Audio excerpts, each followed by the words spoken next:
Que aqui se encontram, os amigos, e boa noite aos que nos acompanham pela rede social, através do Facebook, e sempre estamos prestigiar através das nossas palestras. Sempre faço as considerações iniciais, os comentários, lembrando que este ano a gente continua com a campanha de doação de cestas básicas, e com certeza ainda é muito importante para esses nossos irmãos que precisam tanto, e que a fome ainda é um problema muito sério no nosso país.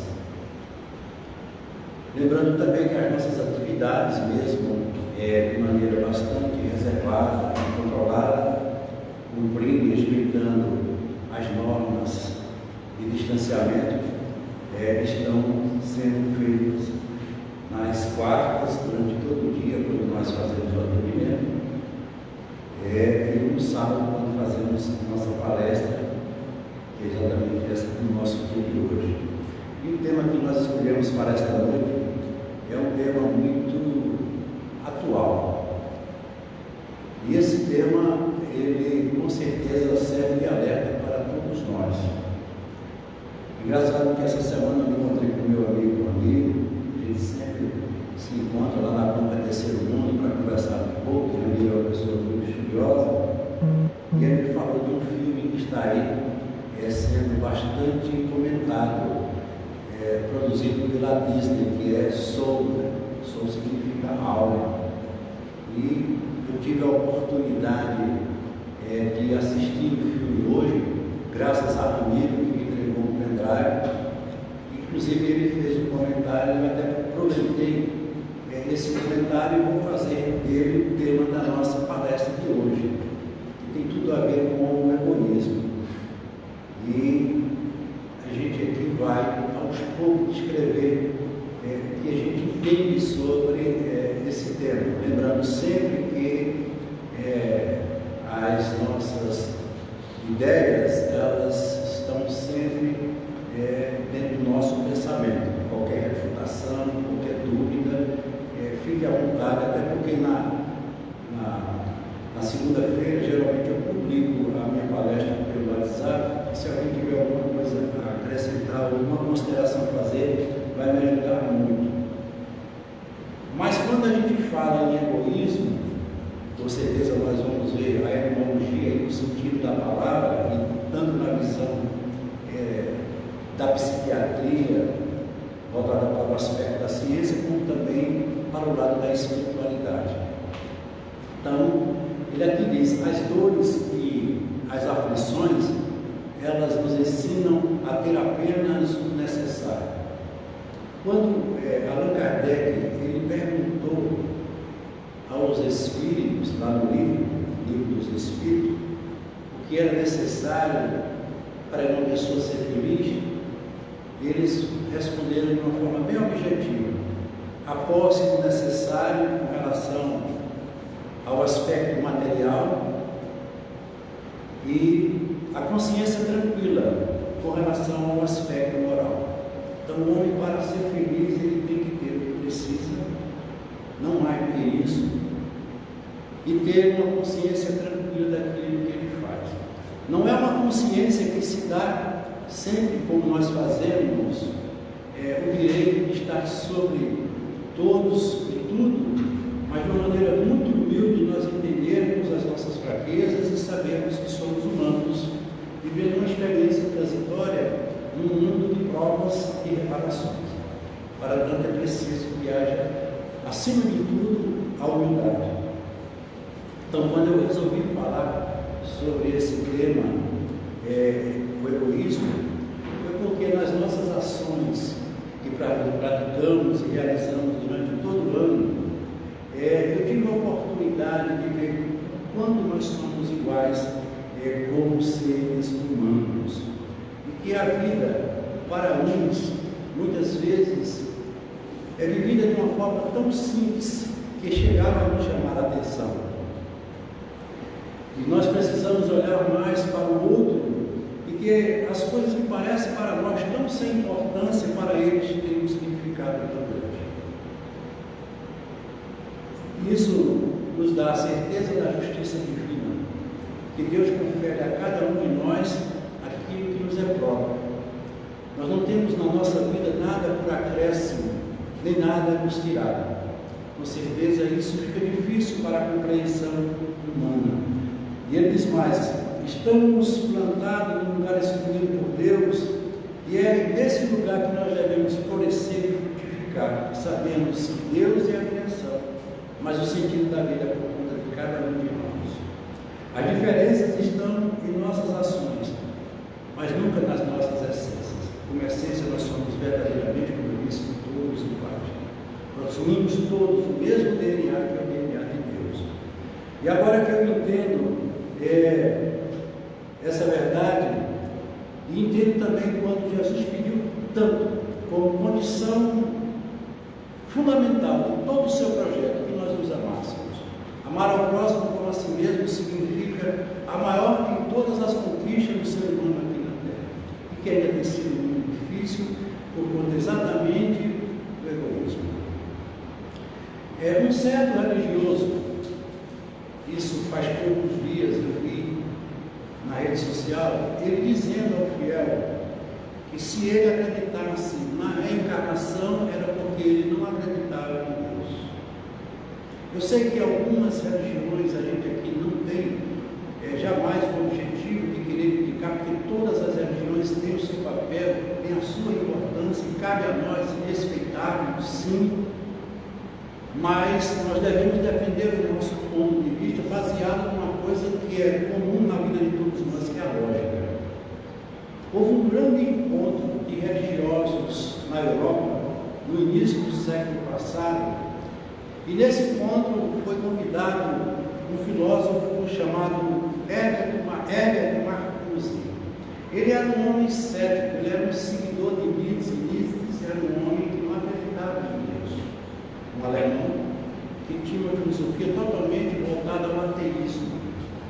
E naquele encontro foi facultado a Herbert Marcuse o direito dele falar. E aí ele fez uma pergunta: se vocês que dizem acreditar em Deus, que tem esse Deus como Pai, por que o sofrimento? Qual pai que, vendo seu filho sofrer, não toma por si ou para si a condição de tirá-lo deste sofrimento? E todos eles ficaram calados. E ele prosseguiu dizendo mais: ou esse Deus de vocês é inconsequente, é indiferente, ou ele é impotente. Quando vocês afirmam que creem num Deus que é soberanamente justo e bom, onipotente, onipresente e onisciente, e mais uma vez eu pergunto a vocês, por que o sofrimento? E eu trago para mim pessoalmente essa ideia, esse pensamento, quando na época ainda de jovem estudante, eu vivi um momento de muita turbulência e de muitas incertezas na minha vida. E certo dia eu adentrei numa igreja vazia, e ali eu fui ter uma conversa com Deus. Por que é que eu estava passando por tudo aquilo, se eu não me sentia na condição de ser vítima daquilo? Me sentindo injustiçado. E foi mais de uma hora de conversa, e nessa conversa eu não encontrei nada que pudesse me confortar. Deus realmente não havia me dado uma resposta sequer. E saindo cheio de indecisões e de incerteza daquela igreja, me deparei com uma mulher que estava na porta, como se fosse um sinal. Essa mulher pedia esmolas. Eu não sabia dos dois quem precisava mais de uma esmola, se era eu, que era a esmola espiritual, se era ela que precisava da esmola material. Mas o que me chamou a atenção é que nos braços dela tinha uma criança com pouco mais de 3 anos de idade. E aí eu fiz o seguinte questionamento: eu tenho mais ou menos uma ideia e posso até encontrar um sentido para o meu sofrimento. Imagine que essa mulher também tenha um motivo para estar vivendo o seu sofrimento. Mas o que é que essa criança está fazendo aqui, nessa história? Se ela nada fez para que justificasse a condição em que ela se encontrava. E aí, nesse momento, foi quando eu entendi, de maneira muito objetiva, que a vida não começa no berço, nem a vida termina no túmulo. Que a vida tem um contínuo. Que vida e morte para nós é apenas uma transição, é uma passagem. Nós estamos aqui, mas nós não somos daqui. Tudo nos leva a crer que com certeza teremos que ainda voltar muitas vezes para esta escola para nos aprimorarmos naquilo que já somos bons, mas retificarmos as nossas faltas e os erros que com certeza nós cometemos no nosso dia a dia, por sermos espíritos ainda vivendo uma condição de seres transitoriamente imperfeitos. Isso é fantástico. Não existe outra coisa mais perfeita na lei de Deus do que o direito do recomeçar. Por isso que Chico disse com muita propriedade: embora eu não possa voltar atrás e fazer um novo começo como nós gostaríamos muitas vezes de voltar para retificar o nosso passado, reconstruir coisas que não se reconstroem mais, mas eu posso começar agora e fazer um novo fim. Uma vez a base pronta, eu posso edificar acima dela e em cima dela tudo o que eu quiser, mas a vida precisa dessa base. E aí foi exatamente isso que me trouxe para imaginar o que nós iríamos conversar esta noite. Vamos falar de coisa séria. E vamos falar de uma maneira bem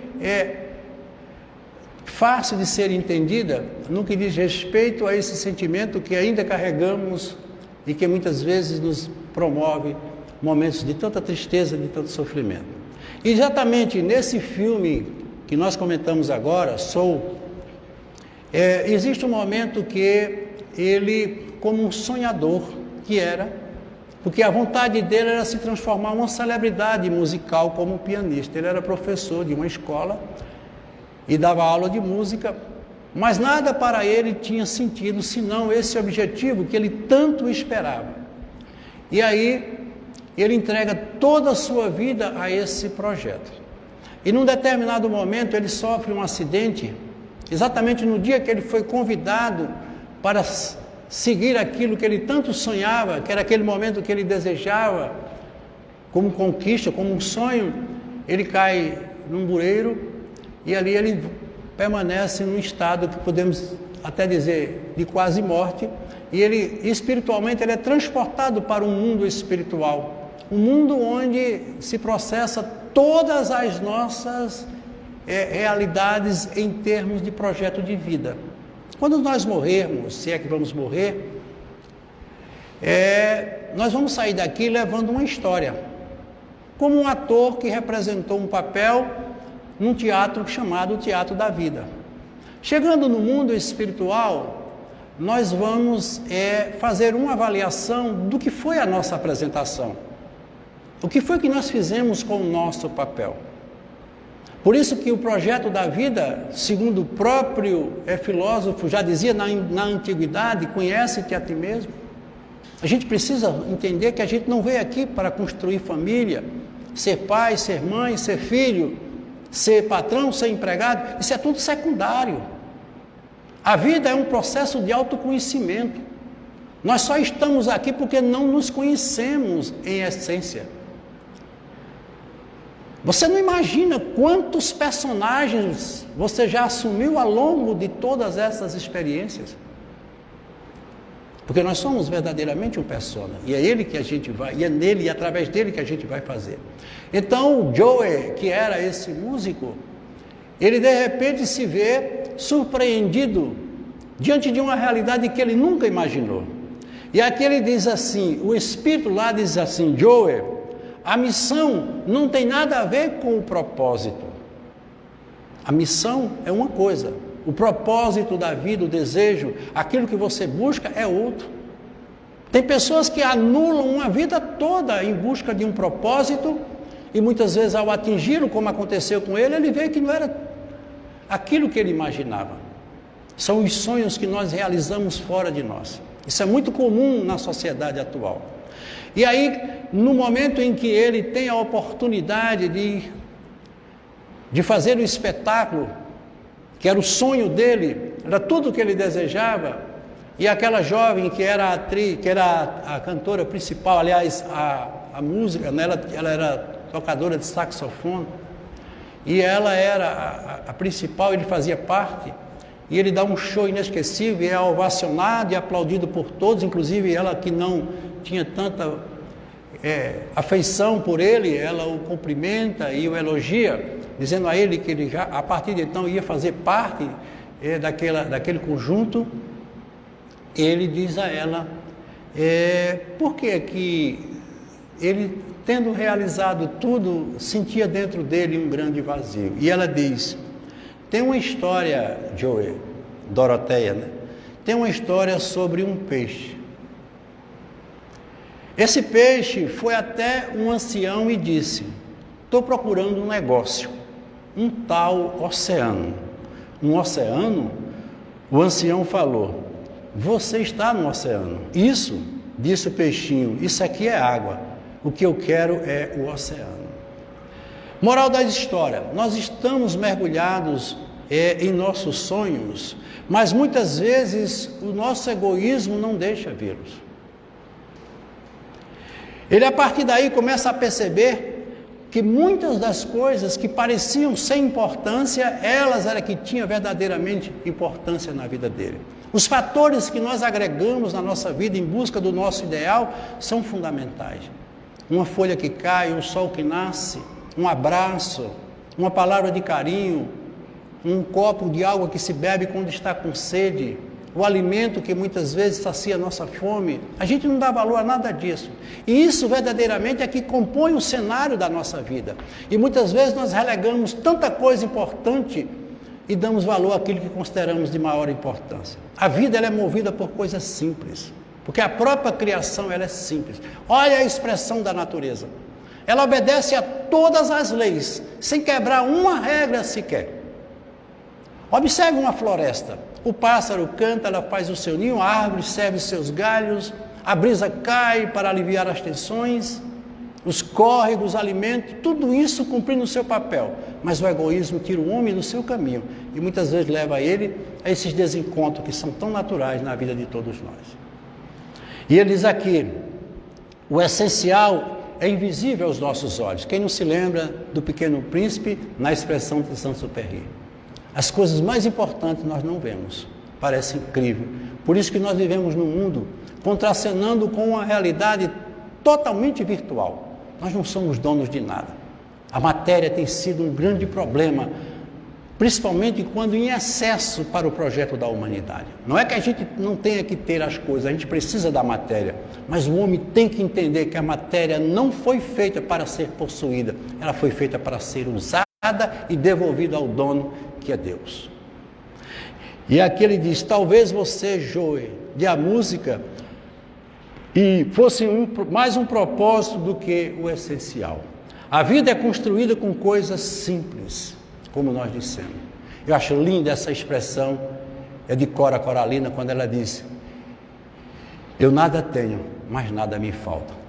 Eu acho que o homem, quando ele atinge essa maturidade, ele é feliz.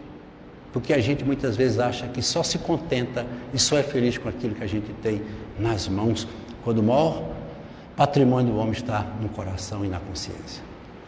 Na consciência humana, a razão e a vontade, o conhecimento e o discernimento entram em função nas forças do destino, conferindo ao espírito responsabilidades naturais que deve possuir sobre si mesmo. Olha o que ele diz aqui. A razão, a vontade, o conhecimento e o discernimento. Tudo o que Joey precisava para entender o que significava realizar o seu sonho. Por isso, embora nos conheçamos subordinados aos efeitos de nossas próprias ações, não podemos ignorar que o comportamento de cada um de nós, desse determinismo relativo, decorrente da nossa própria conduta, olha a advertência que ele faz aqui, pode significar libertação abreviada ou cativeiro maior, agravo ou melhoria em nossa condição de almas endividadas perante a lei. Todos nós somos endividados. Por isso que eu digo sempre, O que mais devemos fazer aqui na Terra é devolver. Quando a gente pensa que não. A reencarnação, como destino, é um estágio de impermanência que assinala as nossas imperfeições e nos estimula a um processo de mudança interior. Todos nós temos que passar por essa experiência. A transformação é algo complexo porque ela leva sempre à incerteza, mas ela é promovedora de toda a vida de todos na vida de todos nós.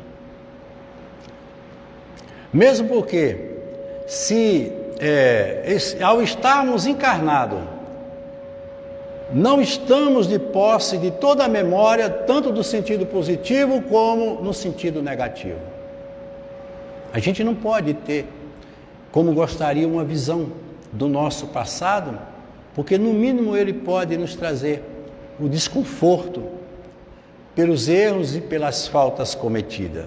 No sentido negativo, se pudéssemos lembrar das causas dos nossos sofrimentos, talvez não tivéssemos um sorriso espontâneo. Eu não sei se eu estou nessa experiência, contracenando até no mesmo espaço ou na mesma estrutura familiar com um inimigo meu do passado, que foi dada a nós a oportunidade de um reencontro para que possamos nos retificar em termos de conduta e de comportamento. A vida nos coloca sempre esses processos para serem trabalhados. Porque é muito fácil a gente estar do lado daqueles que nos amam, que nos protegem, que nos amparam. Difícil é conviver com o diferente, porque o egoísmo muitas vezes é um grande empecilho.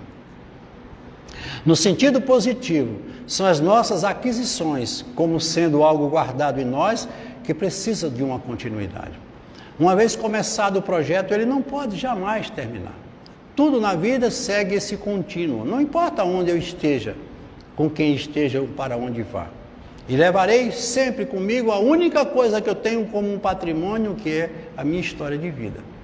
Se ela é boa, eu levarei uma coisa boa. Se ela não for, eu vou ter que retificar alguns fatores para torná-la, porque o processo é de crescimento e de felicidade plena para todos nós. Conta uma lenda zen budista que existia um homem aqui na Terra chamado de Kandara.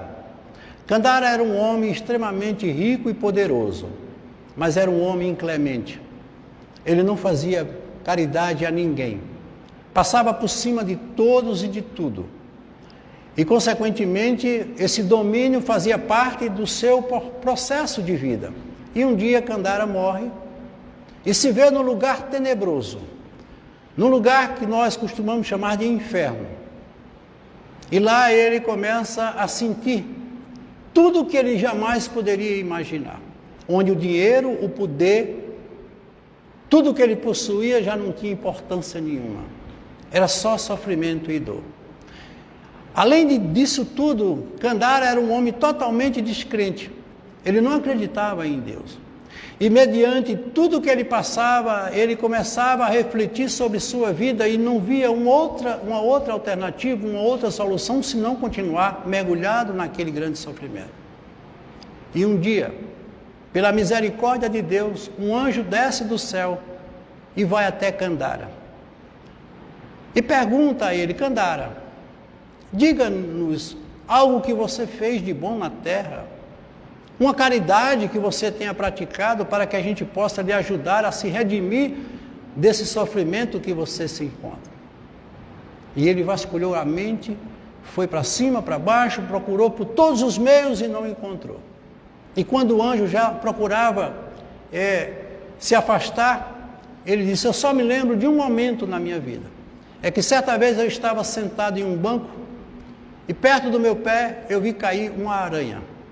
E pensei em pisar e matá-la. Mas tive misericórdia dela. E pensei: se eu vivo, essa aranha também precisa viver.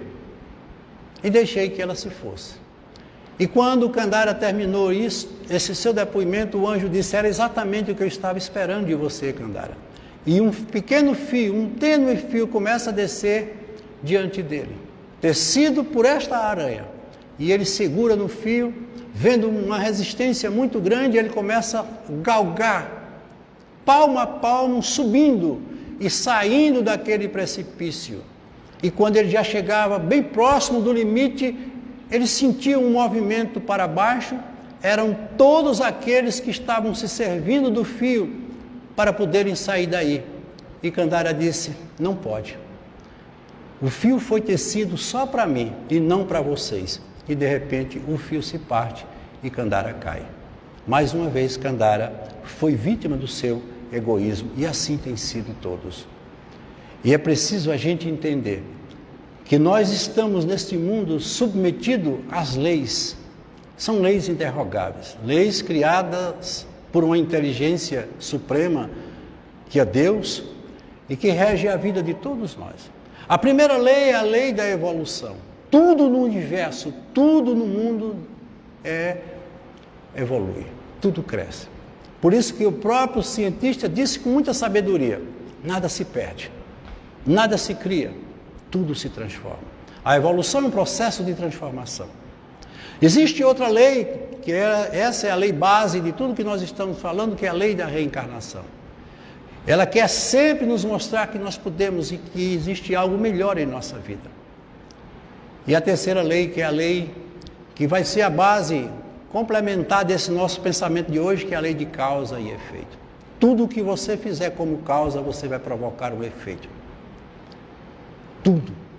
A gente chama de lei de ação e reação, porque ela cabe dentro do conceito da física, mas muitas vezes determinadas causas podem provocar determinados efeitos que nem sempre correspondem ao aspecto de ação e reação. Nem sempre a violência, como causa, ela pode provocar um efeito que seja também violento.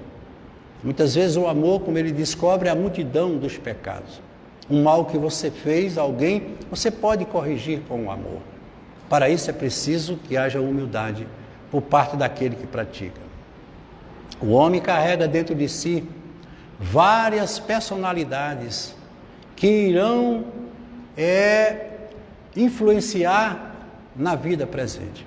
Por isso que nós temos um conflito muito grande dentro de nós. São esses personas que ainda existem no nosso inconsciente e que eles estão a cada momento estimulados a dar a sua palavra, que são essas vozes interiores que ouvimos tanto nos nossos momentos de silêncio.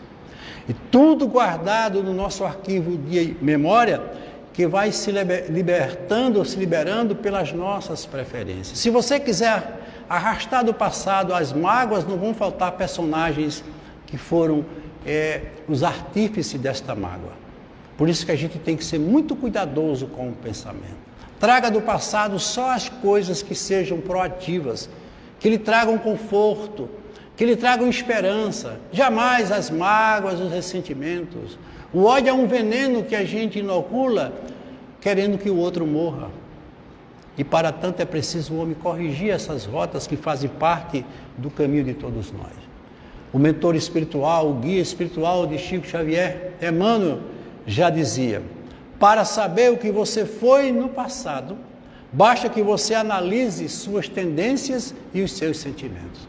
Como eu disse, a vida é um contínuo. Muito pouco sabemos das vidas passadas, portanto, cuidado com as revelações dos falsos médios que falam sobre o seu passado. Se vocês encontrarem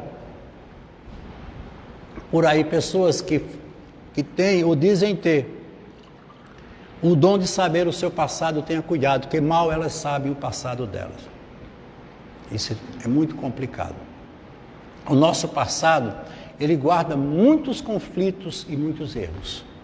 Muitos de nós tínhamos asas de Ícaro, todo mundo conhece a história de Ícaro, que construiu aquela asa de cera, e com o egoísmo, com a vaidade, ele tentou se aproximar do sol, e o calor do sol fez que suas asas se derretessem e Ícaro caiu. Assim são os sonhos daqueles que não sabem sonhar. Isso porque essa existência que estamos vivendo é a melhor que poderia ser. Se você não gosta da sua vida, se você tem conflitos com você ou com quem você vive, tenha muito cuidado. E pode ter certeza, era o melhor que Deus poderia lhe dar. Deus só nos planta no lugar onde a gente pode florescer e frutificar. Um conflito, uma dificuldade, uma desavença, pode ser um material fantástico para um processo de mudança. E a gente não está entendendo. Alguém pode dizer, na experiência do passado, eu fui um aluno exemplar. E aí eu pergunto, e por que é que você está de novo na escola? Por que é que nós estamos aqui de novo? Porque temos coisas para devolver. A vida é um processo também de devolução. Como sabemos, Allan Kardec não teve muita dificuldade em aceitar a reencarnação, porque ele possuía uma fé raciocinada, tudo isso submetido à luz da razão. É por isso que eu adoto tudo de maneira muito objetiva no Espiritismo, porque eu sou uma pessoa de ciência. Eu sou formado em Química, eu estudei Química, vivi em laboratório, fui professor há muitos anos, e eu poderia ser uma pessoa cética com relação, mas a doutrina espírita esclareceu muita coisa que eu precisava entender. E digo mais com toda sinceridade, se voltasse a ser professor, não seria como fui. Eu talvez tivesse experimentado coisas melhores, pelo que eu conheço da doutrina espírita, e até porque ela não foi trazida por um profeta, por um religioso, foi trazida por um professor. Allan Kardec era um professor, Jesus era um professor, Jesus era um mestre. Então, na realidade, nós fomos criados, como eu disse, simples e ignorantes. Porém, somos perfectíveis, nós temos o dom da perfeição. Ou seja, temos toda a herança eterna, divina, de um Deus que nos protege, que nos ampara. Mas é um Deus justo, é um Deus que nos dá sempre os méritos necessários pelas conquistas que nós alcançamos pelo esforço pessoal. Não peça nada a Deus porque Ele não tem nada para lhe dar, porque Ele já lhe deu tudo. Deus, Ele age através de nós, mas não por nós. Cada um vai ter que construir sua própria vida. E para tanto Ele nos mandou, como eu disse, um mestre. Alguém que possa nos ensinar pelo que já passou, dando a cada um de nós a certeza de que nós podemos conseguir o que desejamos. Todo sonho é manancial de poder. Somos um espírito que ocupamos um corpo perecível, assumindo um persona. Eu não sou Dejan, eu estou Dejan, eu não sei quem sou. Na realidade eu não sei. Eu sei que estou vivendo um momento, uma transição, e que me deram um nome, e esse nome é Dejan. Tem um número de identidade e não mais do que isso. E daqui a pouco eu vou me embora, com certeza, voltar para um lugar que é verdadeiramente o meu lugar. Nós aqui permanecemos o tempo necessário usando o nosso ego. É esse o tema base, como eu disse, do nosso estudo de hoje, para compreendermos o nosso self. E são terminologias da psiquiatria, da psicologia junguiana, onde ele fala do ego e fala do self. O que é o ego? O ego é o sou, é o que nós apresentamos, esse persona que nós somos. O self é o nosso aspecto, a nossa realidade espiritual, a nossa essência. O interessante é que começamos a entender a vida quando estamos perto de morrer. A maturidade da vida, que eu chamo sempre o inverno, que é o período de recolhimento, que é quando a gente começa a ter um encontro maior conosco, começam a surgir as dificuldades, porque nós não fomos programados para nos conhecermos, para nos suportarmos, para vivermos conosco. É lamentável dizer, mas isso é uma grande verdade. E quando reconhecemos as nossas fragilidades e as nossas verdadeiras conquistas, é que nós começamos a entender o sentido da vida. E o que acontece quando nós voltamos para o plano espiritual? Quando nós voltarmos para o nosso verdadeiro lugar? Vamos ver os nossos créditos e os nossos débitos, que com certeza existem. É melhor que tenhamos mais créditos do que débitos. Ao voltarmos, temos que continuar movimentando uma conta. Essa conta nunca acaba. Aí o ego volta a trabalhar para o self. Isso a gente vai entender de maneira bem mais objetiva. Por isso que as reencarnações sucessivas, as idas e vindas, elas provocam esse encontro. A essência, que é o nosso espírito mais puro, o nosso self, com o nosso persona, que é o Espírito encarnado, que sou representado pelo que agora eu demonstro ser. Jung não desenvolveu a teoria do ego. Sua teoria foi direcionada ao inconsciente, levando em consideração o que ele chamava de inconsciente coletivo, que depois foi derrubado, porque realmente ele queria dizer que quando nós morrêssemos voltaríamos a fazer parte de uma mesma memória, de uma mesma consciência. É como se nós fôssemos uma gota que voltássemos para o oceano e iríamos nos misturarmos novamente com o oceano. Isso não é verdade. Nós iremos manter sempre a nossa individualidade. O que Deus nos deu de mais importante foi a nossa individualidade. Somos uma consciência. Por isso que somos tão diferentes um do outro. Porque cada um é dono de si. Não precisamos criar uma luz dentro de nós, porque essa luz já existe. E é muito importante que a gente entenda o que Jesus quis dizer. Você é luz que brilha a vossa luz. Mas a maioria de nós fica procurando a luz fora. Quem não gosta de um holofote? Quem não gosta de uma exposição? Eu costumo sempre dizer, tem pessoas que vivem como verdadeiros objetos de liquidação nas vitrines das lojas do shopping, esperando que cada um dê o preço, olhe e diga se gosta ou que não gosta. Uma vida exposta para a avaliação de pessoas que muitas vezes mal se avaliam. Tenha cuidado com sua vida. Tenha cuidado com as redes sociais. Ainda hoje eu comentava com um amigo, seja discreto.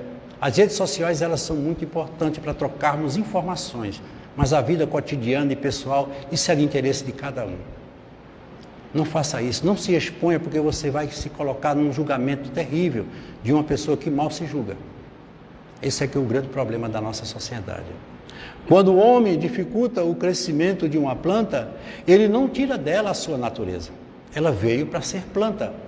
Ali existe um projeto divino que precisa ser concluído. Assim somos nós. Mesmo quando praticamos o mal através do ego, não perdemos a nossa essência. O ego não é ruim, ele ignora a essência. Ou seja, mesmo que você seja uma pessoa que tenha tendências para o mal, que pratique até o mal, mas você não foi criado para o mal. Por isso que Jesus falava tanto no perdão. Perdoar é se perdoar. Consequentemente, nós vivemos numa sociedade que ainda dizem que bandido bom é bandido morto. Se fala na pena de morte. Quando nós entendemos que isso não é um processo justo para uma vida que se vive transitória aqui na Terra. Só o amor cobre a multidão dos pecados. É lógico que se o indivíduo ele provoca motivos para ser diferentes, que ele deva ser isolado, claro que ele deve ser retirado da sociedade, tudo bem. Mas jamais tirar dele um direito que é de todos, porque tudo que vive precisa viver. E ele também precisa viver. E se você quiser saber da justiça de Deus, talvez ele esteja muito mais próximo desses que não acertaram do que daqueles que acertaram. Até porque um professor, ele se preocupa muito mais com os alunos que não aprendem do que com aqueles que aprendem. Eu fui professor e tive essa experiência. O ego nos mostra que aquele que não é capaz de se amar, não pode amar o outro. Como é que eu posso dar o que eu não tenho?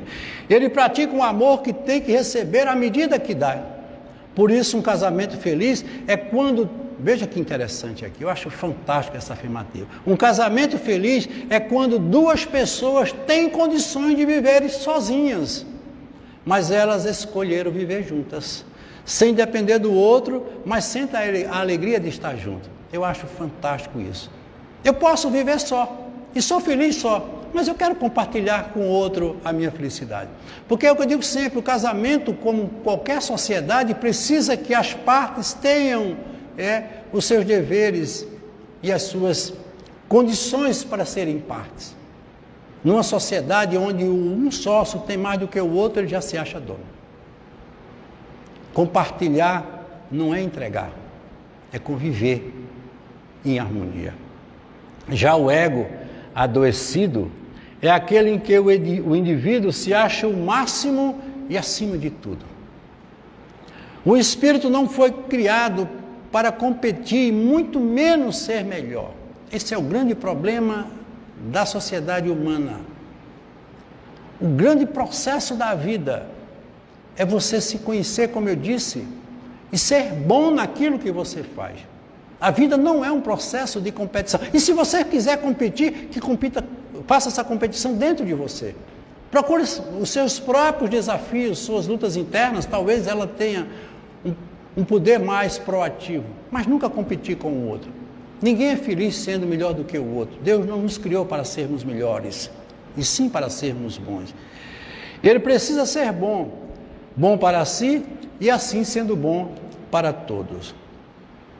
Então vamos ver aqui, etimologicamente, o que significa a palavra egoísmo. Ela tem um radical ego, que nós aqui vimos, que é o persona, é o que nós incorporamos e vivemos na vida presente, e tem um sufixo ismo, onde ego, olha o que ele diz aqui, é uma condição psíquica consciente que determina a forma como nós nos relacionamos com as pessoas e o mundo em cada experiência. Em cada experiência eu assumo um persona que chama-se ego. Então, na nossa experiência humana, nós desenvolvemos fatores que são importantes através do pensamento, que é o sentimento, que são as emoções, a ação, que é promovedora daquilo que a gente realiza através do pensamento. O ego também é mediador entre o id. O id são os nossos impulsos imediatos, é o nosso lado mais, eu diria, mais material, é o nosso lado mais instintivo. São os nossos impulsos, são aqueles momentos em que a gente age sem pensar. Na realidade, a gente nunca pode dizer que agiu sem pensar, porque o pensamento é força dinâmica da mente. Você agiu sem raciocinar, sem se preocupar com aquilo que você está fazendo através da sua ação. Então, o id é exatamente o impulso. São aqueles momentos de raiva, aqueles momentos que a gente agride, é agredido, que a gente fala, que a gente fere. E o ego é exatamente esse mediador que vai medir esse impulso com o seu lado espiritual. Por exemplo, se você passa por uma dificuldade ou por um conflito, mas você carrega sentimentos nobres, os sentimentos falam mais alto e dominam aquela emoção que se apresenta como conflito. São as pessoas que têm a capacidade de dominar momentos, lugares, elas têm equilíbrio e, consequentemente, são pessoas que vivem em harmonia e em paz. O ego será sempre um grande mediador entre a razão e a emoção. Muitas vezes a gente age mais pela razão do que pela emoção, mas é preciso que a gente tenha um meio termo para sabermos como iremos formar um meio e um equilíbrio para mantermos o nosso sentimento. O significado de ismo indica um sistema a ser seguido, um conjunto de crenças ou doutrinas, ou doutrina de um determinado grupo. Na medicina, esse ismo do egoísmo significa patologia, significa doença. Portanto, o egoísmo é o ego que está doente. E aí, o ego, para se alinhar com o self, precisa de uma grande harmonia interior. Por isso que nós temos aqui o nosso tratamento com o magnetismo. As pessoas que trazem doenças, determinadas patologias, tanto psíquicas como fisiológicas, são processos decorrentes de desequilíbrio. Ou seja, o ego não está tendo uma certa afinidade para manter equilíbrio com o self. Ou você está em processo de desarmonia mental, ou consequentemente você está sendo vítima de um desequilíbrio orgânico, que tudo tem a ver com a mente, porque todo o nosso corpo ele é mantido e dirigido pela mente. O cérebro é apenas o gabinete que despacha aquilo que a mente lhe envia. A palavra egoísmo, pela definição de Emmanuel, ele diz, é o apego da alma ao bem próprio. É a pessoa que acha que tudo é dela. Como nós vimos a história anterior de Kandara, que por ser extremamente egoísta, ele não tinha feito nada que pudesse justificar a sua condição humana em termos de servir. Lembrando que todos temos o dever de buscar o nosso próprio bem. Porque muitas vezes a gente diz, porque ninguém me ajuda, minha família não me apoia, não me orienta. Eu sei que muitas vezes isso tem um fundo de razão, mas que quem tem que dirigir sua vida é você. Os processos, eles nos estimulam, mas é como ele disse, Deus é a direção, mas o sentido fica por conta de cada um. Mas o egoísmo é quando esse sentimento de busca de bem próprio se torna um apego. Meu amor, meu filho. Consequentemente, isso tira todo o sentido verdadeiro do amor. Porque se existe uma coisa que o amor grita e por ele sempre busca, ou por ela sempre busca, que é a liberdade. Sem liberdade não há amor. Não existe amor. E eu transformo o meu próprio bem num valor absoluto que precisa ser preservado e garantido, ainda que às custas do sofrimento do outro. Quantas pessoas são felizes com o sofrimento do outro? Infelizmente, isso pode existir até de maneira inconsciente.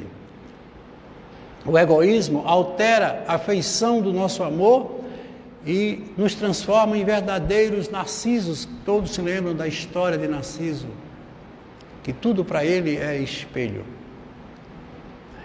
O fator mais desafiador do mito de Narciso não é propriamente a sua vaidade, é querer transformar o outro em seu espelho. Todos nós queremos transformar o outro naquilo que agrada a cada um de nós. É onde existe, nós vamos ver mais adiante, a diferença entre amor e paixão. Ou seja, num instrumento do seu ego e que, fugindo os limites, se transforma em egoísmo. Tudo que a gente deseja de forma exagerada é prejudicial por todos os meios à vida de cada um de nós. O segredo da felicidade é você se sentir feliz com a alegria do outro. E aí é onde a gente vai falar agora sobre exatamente o amor e a paixão. Veja o que ele diz aqui. Quando eu amo alguém, é porque a imagem desse alguém já faz parte do meu sentimento. Ele já existe dentro de mim, guardado em minha memória, gerando uma sensação de felicidade plena. O amor que eu sinto por você, ele já existe dentro de mim. Não como um fator do egoísmo, mas um fator de uma criação própria. É a essência, esse amor está dentro de mim. São aqueles amores que se submetem a tudo, superam tudo, passam por todas as dificuldades, porque eles têm uma raiz, eles têm uma coisa muito forte mantida. Já a paixão acontece quando o rosto real, à minha frente, coincide com a minha fantasia, com a imagem perdida que busco para completar a cena do meu eu, e a isso eu chamo de egoísmo. Então, a paixão, ela é perigosa por isso, porque eu me apaixono por uma coisa que me realiza. Eu busco naquela imagem aquilo que me complementa. A partir do instante que aquilo deixa de me complementar, que com certeza muda, porque as pessoas mudam, a paixão não se mantém porque há mudança constante. O amor não. O amor suporta tudo, mas a paixão não. Mudou, a paixão, ela termina. Aí o que você diz, e as relações, elas não precisam da paixão? Precisa. Muitas vezes a paixão é o impulso inicial. Mas é preciso se cultivar, mesmo em meio à paixão, o verdadeiro amor. Porque quando a paixão deixar de existir, o amor substitui e assume o comando. Aí sim você vai ter uma relação feliz e harmônica e madura em termos de convivência. O egoísmo, finalmente, ele é inerente à condição humana e ele é inato ou é aprendido. Então, tudo isso você tem que entender como algo que nós precisamos, cada dia e a cada momento, verificar na nossa conduta, no nosso comportamento. Allan Kardec pergunta aos espíritos por que Deus permite o egoísmo entre os homens. E os espíritos responderam, eu acho fantástico essa resposta. O mal precisa chegar a seu excesso, porque só assim o homem compreende a necessidade do bem. Por isso que ele diz, ele ainda não se curou porque ele não sentiu a dor que deveria sentir. Muitas vezes a gente usa só a superficialidade e não esquece da profundidade. É preciso que doa muitas vezes muito para a gente poder se libertar da dor. E veja que ele aqui deixa uma lição muito interessante. Ah, porque fulano vive em determinados erros, muitas vezes pratica determinadas coisas, mas aí ela toma algumas decisões, corrige superficialmente, volta de novo, porque ainda não aconteceu o que deveria acontecer. Eu recentemente vi uma história muito interessante de um rapaz que vivia na Cracolândia. A mãe, uma professora viúva, aposentada, e ele ia para aquele local usar o crack como viciado. Quando o dinheiro acabava, ele ia na casa da mãe e muitas vezes a espancava para tomar todo o dinheirinho dela, da aposentadoria, para ir comprar a droga que tanto precisava. E ele fazia isso rotineiramente. Um certo dia ele chegou em casa, bateu na porta, a porta estava fechada. E aí ele foi à casa da vizinha e disse: minha mãe. Ele disse: sua mãe foi embora. Mas para onde? Ela disse que não tem um lugar. Ela não me informou para onde ia. Deixou apenas sua mala aqui. Está aqui sua mala. Disse que você procurasse seu caminho, que ela foi procurar o dela. E ele contando, disse que sentou-se na calçada com aquela mala e disse: bem, eu não tenho mais nada. Perdi tudo. E foi aí que eu procurei me modificar. E graças a essa atitude da minha mãe, eu saí da droga. Veja que foi preciso uma medida, que não é fácil uma mãe abandonar um filho, principalmente, mas ela tomou, ela foi corajosa. E surtiu efeito, porque a dor realmente doeu fundo. Até então não doía, como deveria doer.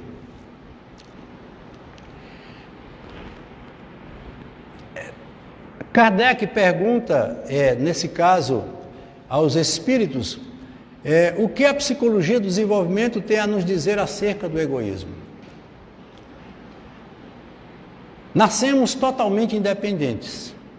Desde criança temos a necessidade de chamar atenção para os nossos desejos, lembrando que a criança ela não é egoísta, porque o egoísmo é um fator do sentimento. A criança ainda não tem seu sentimento desenvolvido, ainda está preso à sua essência, mas ela quer ser o centro das atenções, aí isso chamamos de egocentrismo. O perigo está em a criança amadurecer fisiologicamente, mas não emocionalmente, se tornando uma pessoa totalmente fragilizada, precisando controlar tudo em volta de si e se transformar num egoísta, que é o que nós estamos vendo. Porque o processo da educação ele está envolvido em dois aspectos, a heteronomia e a autonomia. Todos nós precisamos de autonomia, como nós vimos. A autonomia é o nosso ego, assumido diante de tudo o que nós fazemos. Mas durante um certo período de nossa vida, principalmente os primeiros anos, nós precisamos de uma orientação. Porque o espírito ele vem mergulhado em todo o esquecimento do passado. Ele reinicia uma história que já começou, mas ela vem de forma ainda muito difícil de ser compreendida, e aos poucos ele vai despertando, como quem vai abrindo arquivos, trazendo histórias do passado para compor o momento presente. Mas a criança, ela tem um tempo para sair da sua heteronomia e atingir a sua autonomia. A criança que é criada e mantida por um cuidado excessivo, que é centro de todas as atenções, elas podem se transformar no futuro em pessoas egoístas, porque ela quer ser o centro de tudo, ela quer comandar tudo, e consequentemente ela já não sabe mais lidar com suas emoções. Hoje é um dos processos característicos do processo da própria depressão. O que é depressão? Depressão, o próprio nome está dizendo, depressa a ação. São pessoas egoístas, por incrível que pareça, que não têm coragem de assumir a sua própria vida. Elas se recolhem, se afastam do problema, se vitimizando, entregando aos outros uma coisa que é dela. Lógico que cada caso é um caso, tem que ser analisado isso de uma maneira muito criteriosa, mas geralmente é isso.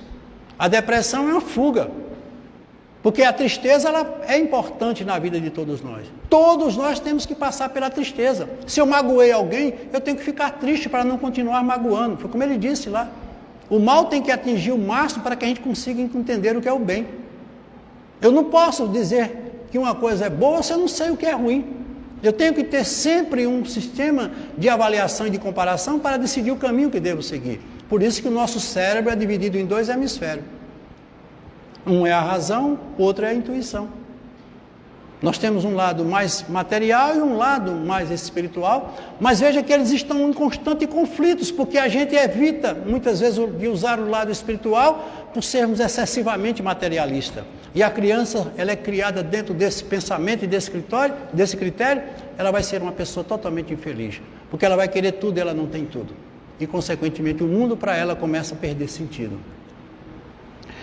Então, veja, nós não podemos esquecer que numa sociedade materialista e competitiva prevalece sempre a lei do mais forte, o que não ocorre no mundo espiritual quando o mérito está em servir ao próximo. Veja que lá, na parábola ou na história de Andara, o que eles queriam dele era só isso. Ninguém perguntou a Andara quanto ele tinha de dinheiro, quanto ele tinha em sua conta bancária, quantas pessoas ele dominava. O que foi que você fez de bom? Quantas pessoas você amou? Quantas pessoas você ajudou? Quantos você levantou? Isso é o que vai contar na vida de todos nós. O resto é só engano. Aí você vai dizer, sim, e um grande empresário que construiu uma grande empresa, e essa empresa gera milhares e milhares de empregos, ele vai ser visto? Vai sim, e será muito bem recebido num plano espiritual. Mas ninguém vai perguntar a ele quanto ele tem na conta bancária, não. Vai perguntar a ele quantas famílias viveram do emprego que ele criou, quantas crianças foram educadas, quantas pessoas foram tratadas humanamente, porque tem grandes empresas que tratam os seus funcionários como verdadeiros escravos, se preocupam apenas com o lucro, não distribui, porque a vida tem esse processo. A gente tem que compartilhar. Ninguém é feliz sozinho. O homem não nasceu para ser uma ilha, o homem é um continente. E esse continente tem que estar sempre ligado, para que a gente possa trocar amor e, acima de tudo, respeito mútuo. Na civilização atual, o que é que nós estávamos fazendo na condição do homem velho, que era o homem egoísta? Veja o que ele diz aqui. Esse homem velho egoísta, ele estava sempre aumentando a distância entre os pobres e ricos. Existe hoje, todos nós sabemos, um problema imenso em termos de condições de vida. Os poderosos, os ricos estão sempre acima e dominando os mais fracos. Não existe uma nação no mundo que se tornou grande se não foi depois de uma guerra. Todas elas passaram por isso. O homem velho, o que é que ele estava fazendo? Falindo as instituições, família, casamentos, sistema de governo, afastamento de valores éticos, honestidade, justiça, e tudo isso ele proporcionou e proporciona o aumento da violência. Não só a violência física, como a violência moral através das palavras. O que devemos fazer? O que é que nós estamos nessa palestra aqui querendo? Que o homem novo, como Jesus disse, matar o homem velho e nascer um homem novo, já desprovido, já não tanto egoísta, aumentar a preocupação com o bem-estar do planeta. A gente não tem se preocupado tanto com ele.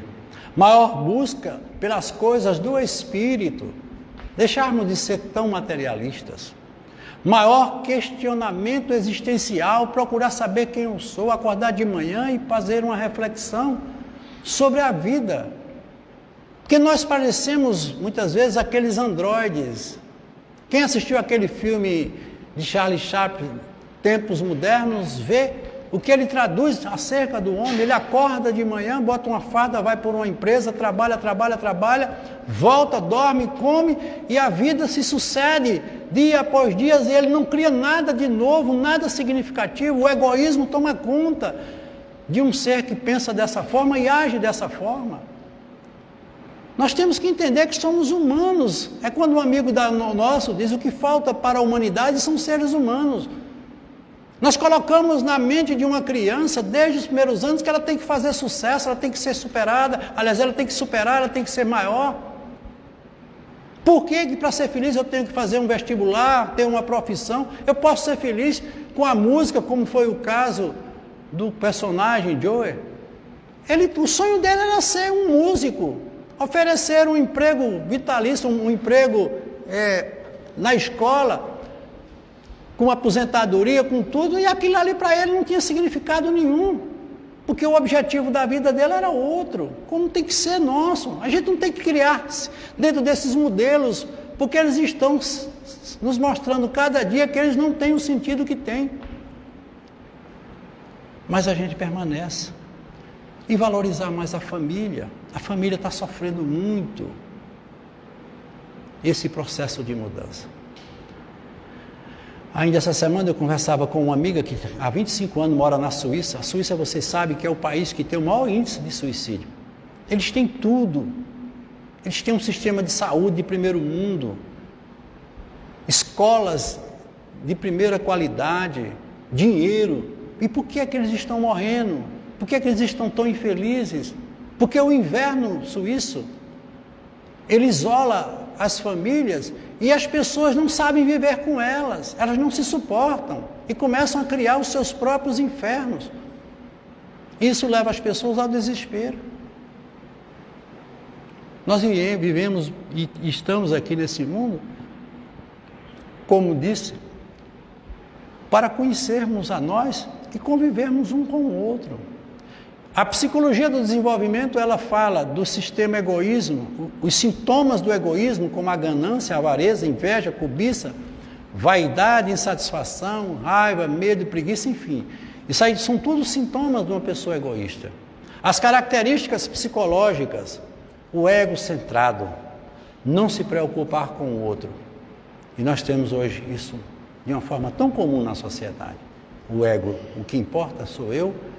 Veja, quando eu falo de conhecer-se a si mesmo, não é estimular o seu ego, nem se colocar acima de ninguém.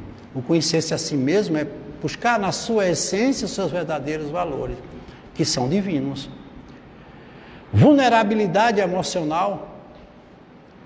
Não suporta nenhuma dificuldade, basta um problema, uma doença, qualquer coisa, entra em desespero. Lembre-se da criança lá com o egocentrismo. Todo mundo tem que resolver por mim, eu não resolvo nada. A pessoa perde a sua própria referência.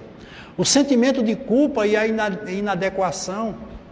Eu sou culpado. Ninguém é culpado por nada, gente. O que menos tem nesse mundo é culpados e pecadores. E se inventaram. Uma experiência mal sucedida chama a nós a fazermos outra experiência, para buscarmos uma outra, retificarmos erros que nós cometemos nessa experiência. A vida nos oportuniza isso. Se não deu certo de um jeito, tenta de outro. Se está havendo conflitos, vamos conversar. O que está havendo? Impulsividade é o estresse. Estamos acelerados. O planeta Terra hoje, que vivia uma frequência de 7,8 Hz, já está em 13, praticamente o dobro. Essa frequência é determinada pelas flutuações mentais nossas. Nós estamos trabalhando a uma velocidade acima do que é permitido. Por isso que o tempo está, para nós, passando tão rápido. O tempo é sempre o tempo. Como eu digo, o tempo não se mede, o tempo se vive. Essa velocidade que nós empreendemos a vida faz com que o tempo se escoe, o tempo diminua o seu espaço dentro de cada um de nós. As ações e as reações agressivas não podia ser diferente. O mundo está muito agressivo, você vê no trânsito as pessoas se agredindo, se matando. Competitividade exacerbada. Ser o melhor é diferente de ser bom. E pior de tudo, como nós vimos, o isolamento social. Tem muita coisa para a gente falar, mas o tempo, infelizmente, o relógio não para e nós temos que continuar. Vamos finalizar dizendo aqui, se nas horas das nossas provações nós soubéssemos observar o trabalho interno e a ação misteriosa da dor em nós, compreenderíamos a obra sublime da educação e do aperfeiçoamento, nos libertando do egoísmo. Tem uma história bem bonitinha que eu vou contar aqui a vocês com relação ao lado positivo que se contrapõe ao egoísmo. Na época da Guerra do Vietnã, uma pequena vila foi bombardeada. E uma pequena escola foi muito atingida. Muitas crianças morreram e poucas crianças sobreviveram. E dentre elas existia uma criança que estava muito abalada e muito atingida pelos os estilhaços e precisava fazer uma transfusão de sangue. E o pessoal da Cruz Vermelha não tinha sangue para fazer essa transfusão. E perguntaram àquelas crianças que sobreviveram, que estavam bem, se tinha alguém que poderia doar sangue para ela. E um garoto levantou o dedo e se colocou como voluntário para doar seu sangue. Quando a enfermeira colocou a agulha no seu bracinho, ele começou a chorar. E ela perguntou, por que você está chorando? Ele disse, porque eu vou morrer, vou doar meu sangue e vou morrer. Ela disse, não vai doer, aliás, não vai morrer. Você só vai doar um pouquinho do seu sangue. E ele se calou e foi feita aquela transfusão. Quando terminou a operação, o médico americano pediu à intérprete para perguntar àquela criança se ele sabia que ia morrer, por que ele se colocou como voluntário para doar o seu sangue para a criança. E ele disse, porque ela é minha amiga. Só isso. Você doaria seu sangue por um amigo? O egoísmo muitas vezes nos impede de fazer isso. As coisas de Deus muitas vezes nos surpreendem, mas tenha certeza, Ele não erra. Deus costuma usar a solidão para nos ensinar o valor da convivência. Às vezes usa a raiva para que possamos aprender e compreender o infinito valor da paz. Outras vezes usa o tédio para nos mostrar a tristeza do abandono. Deus às vezes usa o silêncio para nos encontrarmos dentro de nós. Às vezes usa o cansaço para que possamos compreender o valor do trabalho. Deus nos coloca diante das ofensas para aprendermos a perdoar. Nos coloca a riqueza para exercitarmos a humildade. Outras vezes usa a doença para nos mostrar o quanto é bom a saúde. Deus usa a morte para nos mostrar a importância da vida. As pandemias, as guerras, como nós estamos vendo, as calamidades, são necessárias para provocar o adiantamento coletivo, provocando o despertar dos valores esquecidos. Mesmo diante de tudo isso, o homem ainda duvida do amor de Deus e muitas vezes chega a afirmar, se Deus não me deu a vida que eu não quero a vida que Ele me dá. Tudo isso movido por um grande egoísmo. Mas só através das nossas escolhas é que nós vamos encontrar o que é melhor para cada um de nós. Porque a lei de Deus é viva e a sua justiça não falha. Muita paz para todos e uma boa noite.